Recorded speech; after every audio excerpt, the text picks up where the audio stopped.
추억의 재난 영화 얼라이브, 아론 네빌이 불러주는 아베 마리아에 담겨있는 인간의 원초적 생존 욕구 사연에 대해 들려드릴까 한다.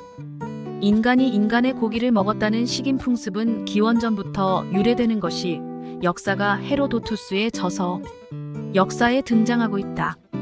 1960년대 말 중국의 문화혁명 당시 홍위병들이 광서성에서 이들의 충성심을 테스트하기 위해 반영명분자 140여 명을 잡아먹게 하는 식인 잔치를 벌였다는 사실을 뉴욕타임즈가 폭로 보도에 쇼킹한 충격을 던져주기도 했다.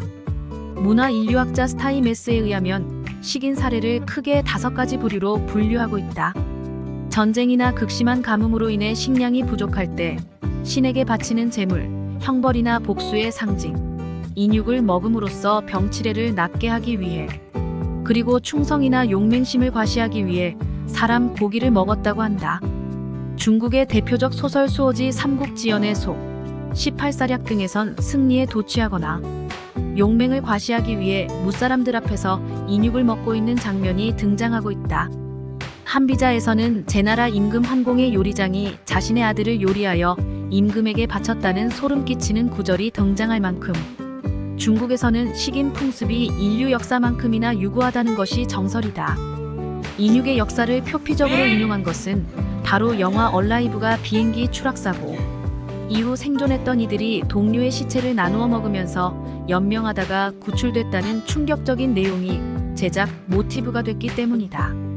1993년 미국 라이프지가 특종 보도한 안데스 산맥의 성찬에 의하면 1972년 10월 13일 45명이 탑승한 전세기가 안데스 산맥에서 기상악화로 추락한다. 추락 지점은 해발 3,500m 고도. 생존자들은 우루과이 명문 사립고등학교 졸업생들로 구성된 럭비팀 선수. 이들의 평균 연령 20세 내외. 비행기 탑승객들은 이들 외에도 방송국 PD, 의사, 중견사업가, 선수들 부모 등 다양했다. 추락 이후 생존자는 29명. 많은 럭비 선수들이 탑승한 것은 이들이 원정 시합을 갖기 위해 우루과이에서 칠레로 향하는 도중이었기 때문. 추락 10일 후 극심한 추위와 배고픔에 떨던 이들은 연명하기 위한 최후 수단으로 죽은 시체를 나눠 먹기 시작했고, 인육 먹기를 거부한 사람은 결국 기아로 사망했다고 한다.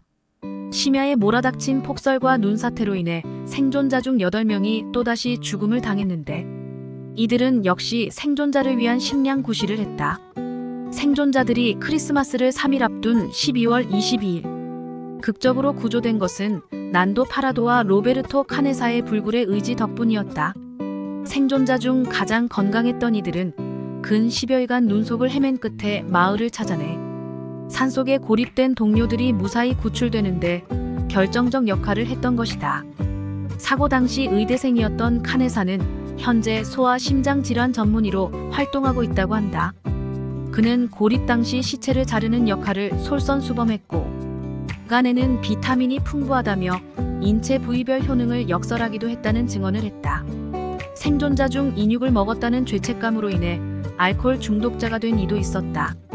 카를로스 파에스 씨의 경우 지금까지도 악몽에서 깨어나지 못하고 있어 주위의 안타까움을 자아내게 하고 있다.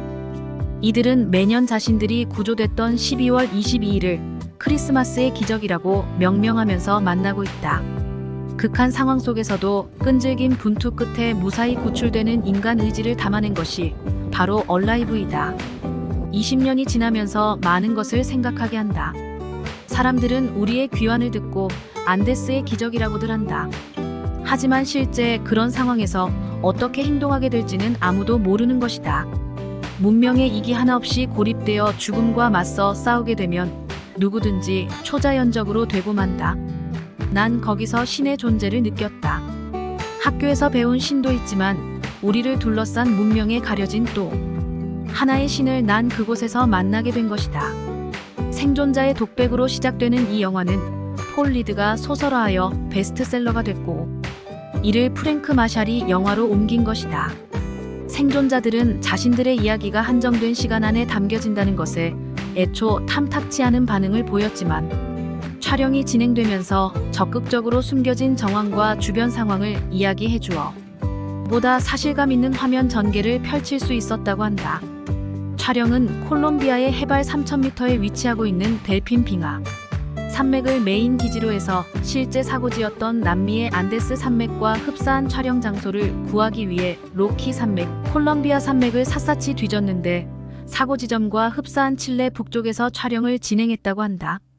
제작팀의 일원인 노만 레이놀즈는 비행기 추락 장소를 재현하기 위해서 수십 톤이 되는 얼음에 구멍을 내서 비행기 추락 잔해처럼 꾸몄다고. 생존자 중 구스타포 제비너는 사고 당시 안데스 산맥에서 외로움과 고통을 위안하려고 만들어 썼던 선글라스를 소품으로 제공했다. 감독 마살은 사고가 난 뒤 20년 만에 다시 안데스 산맥으로 향하는 당사자들의 표정에선 말로 표현할 수 없는 엄숙함과 진지함이 하나 가득 전해졌다고 전했다.